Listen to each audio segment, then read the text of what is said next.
السلام علیکم ورحمۃ اللہ وبرکاتہ۔ آج کا یہ میرا پیغام جمعیت اہل حدیث جموں و کشمیر انڈیا کے نام، خصوصاً جمعیت جموں و کشمیر کے صدر محترم جناب پروفیسر غلام محمد بٹ صاحب المدنی حفظہ اللہ، اور محترم جناب ڈاکٹر عبداللطیف کندی المدنی حفظہ اللہ، اور محترم جناب مفتی محمد یعقوب صاحب المعروف بابا حفظہ اللہ کے نام۔ جس طرح کہ آپ حضرات جانتے ہیں کہ پچھلے دنوں میں جموں کشمیر میں ایک سانحہ رونما ہوا، حضرت مولانا مفتی مفسر قرآن مفتی فیض الوحید صاحب رحمۃ اللہ علیہ کے سانحہ ارتحال کا، جس پر تمام مکاتب فکر کے لوگوں نے اور ہر عقل اور ذی شعور انسان نے اپنی اپنی تعزیت اور رنج اور غم کا اظہار کیا۔ اسی دوران پونچھ کی جموں کشمیر کے ضلع پونچھ کی جو جمعیت ہے، اس نے ایک پروپیگنڈا بھی ان کی وفات کے بعد کیا۔ ایک طرف پونچھ کی جمعیت نے اپنے لیٹر پیڈ سے تعزیتی پیغام جاری کیا،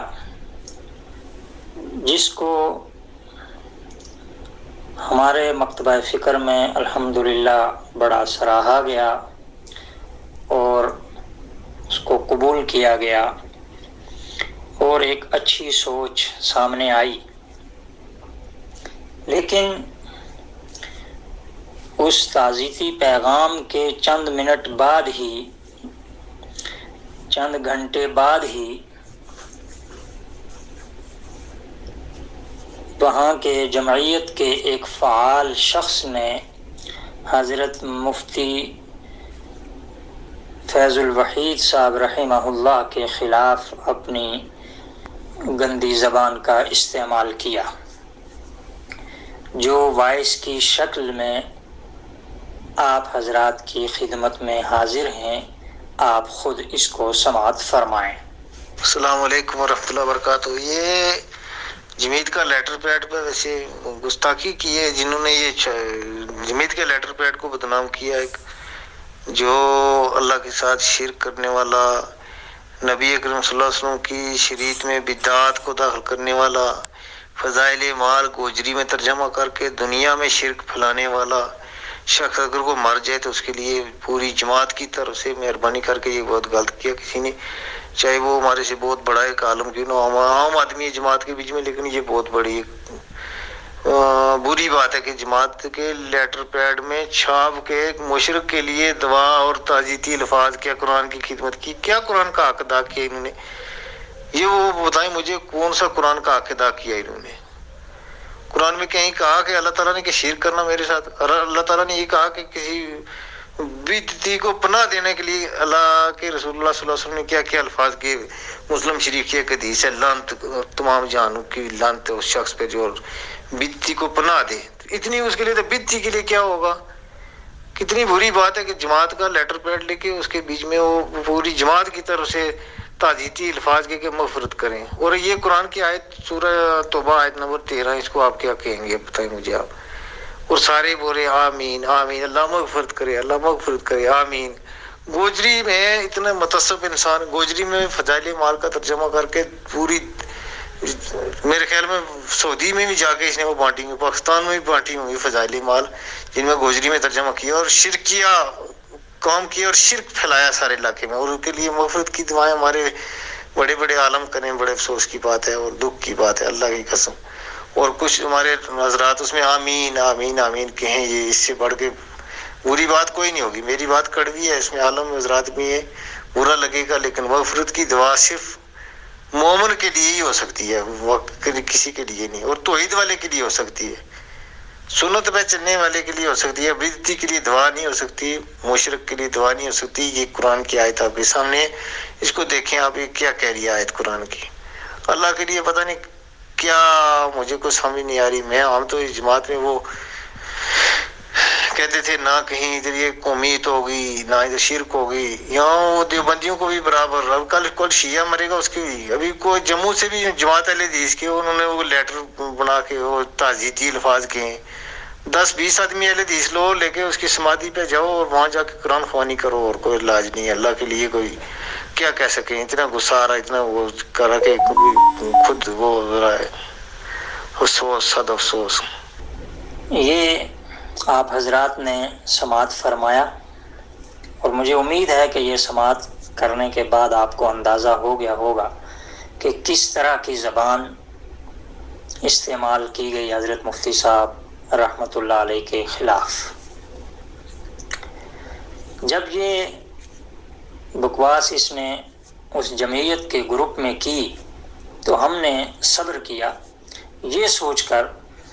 کہ جمعیت اہل حدیث پونچھ کی طرف سے تعزیتی پیغام آیا ہے تو یہ ضرور کسی آدمی نے اس میں شرارت کی ہوگی، تو جمعیت خود ہی اس کی تردید کر دے گی، خود ہی اس آدمی کو تنبیہ کرے گی اور خود ہی اس کو اس گروپ سے باہر نکالے گی یا اس کو کوئی سمجھائے گی، تو تاکہ معاملہ آگے نہ بڑھے. لیکن افسوس کے ساتھ یہ بات کہنا پڑ رہی ہے کہ 3 دن انتظار کے باوجود اور جمعیت اہل حدیث پونچھ کے مقتدر شخصیات اور عہدے والی شخصیات اس گروپ کے اندر موجود رہیں اور انہوں نے اس پر کوئی بھی رد عمل نہیں دکھایا. تو 3 دن کے بعد مجبوراً ہمیں ایک ویڈیو بنا کر سوشل میڈیا کے توسط سے ہم نے بھیجی کہ بھئی ایک طرف آپ تعزیتی پیغامات دے رہے ہیں اور دوسری طرف آپ کے گروپوں میں آپ کی موجودگی میں یہ سارا کچھ ہو رہا ہے، اس طرح کی گندی زبان حضرت مفتی صاحب رحمہ اللہ کے خلاف استعمال کی جا رہی ہے. تو اس کے بعد جمعیت اہل حدیث پونچھ کے ایک ناظم اعلیٰ کی طرف سے ایک وائس موصول ہوئی جس میں انہوں نے یہ بات فرمائی کہ جمعیت نے جو تعزیت کی ہے وہ بالکل سوچ سمجھ کر کی ہے، لیکن یہ جو شخص نے بات کہی ہے یہ اس کا ذاتی موقف ہے. تو ہم نے ان سے یہ سوال کیا کہ اگر یہ ان کا ذاتی موقف ہے تو پھر یہ جمعیت کے گروپ میں کیوں ہو رہا تھا؟ پھر ایک وائس ہوتی تو چلو برداشت کر لیتے، وہ تقریباً 2 دن لگاتار اس گروپ میں اور اس کے ساتھ دینے کے لیے کچھ اور لوگ بھی اس کے ساتھ 2 دن اس گروپ کو انہوں نے اس بحث کو مفتی صاحب کے خلاف اپنی زہر افشانی کو اور فتنہ پروری کو 2 دن تک گرما کے رکھا، اور اس گروپ میں ذمہ دار حضرات موجود ہونے کے باوجود جب اس کی کوئی گرفت نہیں کی گئی تو آج یہ کہنا کہ یہ اس کا ذاتی موقف ہے بات سمجھ سے بالاتر ہے. بہرحال ہم نے یہ پیغام بھی ان تک بھیجا کہ بھئی جو ہونا چاہیے تھا وہ آپ نے نہیں کیا. 2 دن پہلے 3 دن پہلے یہ جو بحث مباحثہ چل رہا تھا اس بحث مباحثے کو آپ نے وہاں ختم کرنا چاہیے تھا، اپنا 2 ٹوک موقف وہاں سامنے رکھنا چاہیے تھا، اس شخص کی جو ہے گرفت کرنی چاہیے تھی، اور اس کو کہنا چاہیے تھا کہ جب جمعیت کی طرف سے پیغام آ گیا، تعزیتی پیغام آ گیا، تو اب ہمیں کوئی حق نہیں کہ ہم جمعیت کی مخالفت کریں یا کوئی اس طرح کی فتنہ پروری کی بات کریں۔ ظاہر بات ہے آپ بڑے حضرات ہیں، آپ کی خدمت میں بھیجنے کا یہ مقصد ہے کہ یہ جو وائرل ہوئیں تو پھر آپ اس کا رد عمل خود ہی تصور کر سکتے ہیں کہ کیا ہوگا۔ اور آج کے حالات کے تناظر میں کہ جہاں زندگی اور موت کی جنگ میں ہم لوگ ہیں، اور پوری دنیا میں اور خصوصاً ہمارے ملک ہندوستان میں اللہ رحم فرمائے، اللہ کرم فرمائے، اللہ تمام لوگوں کی بیماریوں کو دور فرمائے، کہ اس قسم پرسی کے عالم میں کہ جہاں لوگوں کو کوئی پتہ نہیں ہے کہ کون سے وقت میں اس کا کون سا قریبی آدمی اس دنیا سے چلا جائے گا اور کس حالت میں ہم ہوں گے، یعنی ساری صورت حال آپ بڑے ہیں اور آپ حضرات کے سامنے ہیں۔ اور اس عالم میں انہوں نے یہ ڈرامہ رچایا، تو پھر ہم نے یہ سوچا کہ بہتر ہوگا کہ ایک پیغام آپ کی خدمت میں بھی ارسال کر دیا جائے۔ جمعیت اہل حدیث جموں و کشمیر کی جو قیادت ہے ان کی خدمت میں ایک پیغام اپنا ریکارڈ کروا کے آپ کی خدمت میں بھیجا جائے کہ یہ کچھ پونچھ میں جمعیت کے پلیٹ فارم سے ہو رہا ہے، اور اس میں آپ کے جو جمعیت کے وہاں ذمہ داران حضرات ہیں وہ بھی بالکل اس معاملے کو کسی طریقے سے بھی سیریس لینے کی کوشش میں نہیں ہیں، اور انہوں نے بالکل بھی اس کو جو ہے سیریس نہیں لیا اور اس کی گرفت نہیں کی گئی، جس کی وجہ سے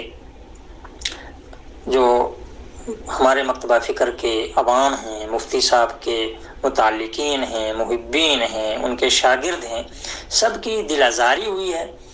اور سب کے دلوں کو ٹھیس پہنچائی گئی ہے، اور یہ ایک فتنہ پروری کی کوشش کی گئی ہے، یہاں پر ایک فتنہ پھیلانے کی بات کی گئی ہے، جس کے لیے ہم آپ کی خدمت میں یہ گزارش کریں گے کہ آپ ضرور اس کے اوپر نظر ثانی کریں گے اور ضرور اس کی تحقیق کریں گے۔ اگر تحقیق کے اندر یہ بات ایسی نہ ہو جیسی ہم بیان کر رہے ہیں تو ہم بالکل جو آپ کہیں گے وہ اس کے حقدار ہوں گے، لیکن چونکہ آپ اس کی تحقیق کریں اور آپ اس کے اندر جائیں، اور امت کو اس وقت جو جوڑ کی ضرورت ہے، ہمیں پہچاننے کی ضرورت ہوگی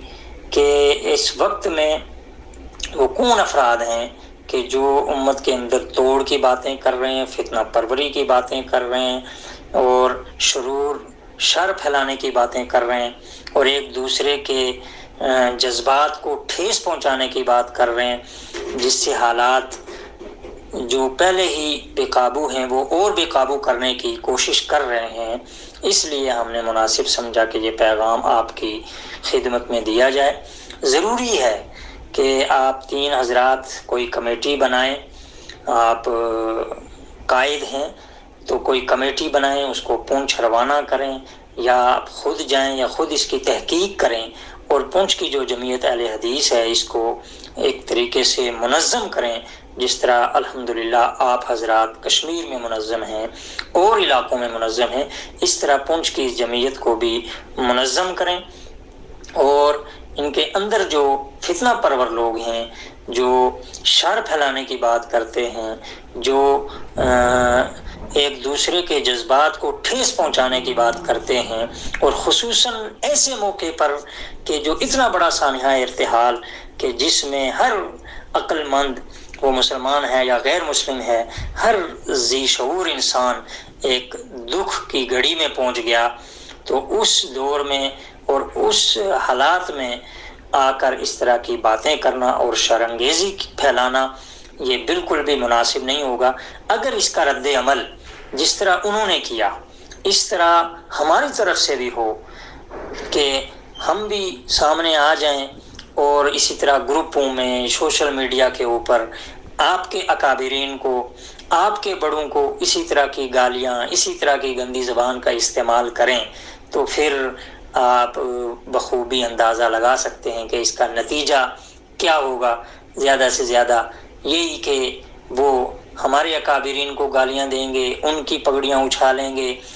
اور ایک دوسرے کی ٹانگیں کھینچیں گے، اور ہم جواب میں اس کے رد عمل میں وہی کچھ کریں گے جو انہوں نے کیا، تو پھر یہ بات کہاں تک جائے گی، اور یہ پھر اس کو کیسے سلجھایا جائے گا، یہ پھر کیسے بند ہوگی۔ ظاہر بات ہے کہ جذبات نوجوانوں میں ہر جگہ میں ہوتے ہیں، ہر مکتبہ فکر کے نوجوان میں جذبات ہوتے ہیں۔ ضرورت اس چیز کی ہے کہ ہم کسی کے جذبات کو ٹھیس نہ پہنچائیں، مثبت طریقے سے اپنے کام کو کرتے ہوئے آگے بڑھیں، لیکن دوسرے کے جذبات کو بالکل بھی ٹھیس نہ پہنچائیں۔ تو اس طرح کے جو شعر پسند جمعیت کے اندر ہیں یا آپ کی جماعت میں ہیں، ہم جو جمعیت کے موقف سے بھی جو ہے تعلق نہیں رکھتے، اس سے بھی اتفاق نہیں رکھتے، تو ضروری ہے کہ ایسے لوگوں کو اپنی صفوں سے نکال باہر کیا جائے، ان کی گرفت کی جائے، ان کو سمجھایا جائے اور ان کو بتایا جائے تاکہ حالات بگڑنے نہ پائیں اور ہم ایک دوسرے کے ساتھ پیار، محبت اور اخوت کے ساتھ رہیں، اور اس دین متین کی خدمت سارے اپنے اپنے حساب سے کریں کہ جس دین کو اللہ نے جناب نبی اکرم صلی اللہ علیہ وسلم کے پاس دیا اور نبی صلی اللہ علیہ وسلم نے ہم تک پہنچایا، تو ہم سارے مل کر اس دین کی آبیاری کریں، اس کی کوشش کریں، ایک دوسرے سے محبت، ایک دوسرے سے برداشت کرنے کی جو ہے کوشش کریں۔ تو جو کوئی فتنہ پروری کی بات ہے، اختلاف پہلے سے ہیں اور آئندہ بھی رہیں گے، کبھی ختم نہیں ہوں گے، لیکن اختلاف کا ایک علمی دائرہ ہوتا ہے، اس کا ایک اصول ہوتے ہیں، اس کے ایک ضوابط ہوتے ہیں کہ اختلافات کس طرح حل کیے جاتے ہیں، کس طرح اگر اختلاف ہے بھی تو کس طرح ان کا حل کیا جا سکتا ہے۔ ہم جمعیت اہل حدیث کے قائدین سے یہ گزارش کریں گے کہ اگر ان کا کوئی اختلاف، جمعیت اہل حدیث پونچھ کا کوئی اختلاف اگر مفتی صاحب سے علمی تھا یا کسی اور طریقے سے تھا، تو اس کا یہ حل نہیں ہے کہ اس طرح کی گندی زبان اور اس طرح کے بکواسات، ابھی ان کا جنازہ دفن بھی نہیں ہوا تھا کہ انہوں نے یہ بکواسات شروع کر دی تھی اور یہ پروپگنڈا شروع کر دیا تھا، اور اس میں جمعیت اہل حدیث پونچھ جو ہے وہ ایک طرف تعزیتی پیغام بھیج رہی تھی اور دوسری طرف اپنے ہی گروپ میں وہ اس طرح کے شر پسند جو کام ہو رہے تھے اس میں برابر کی شریک تھی۔ تو ہماری گزارش ہوگی کہ آپ قائدین حضرات ضرور اس پر نظر ثانی فرمائیں گے اور ضرور اس کی اصلاح فرمائیں گے۔ جزاکم اللہ۔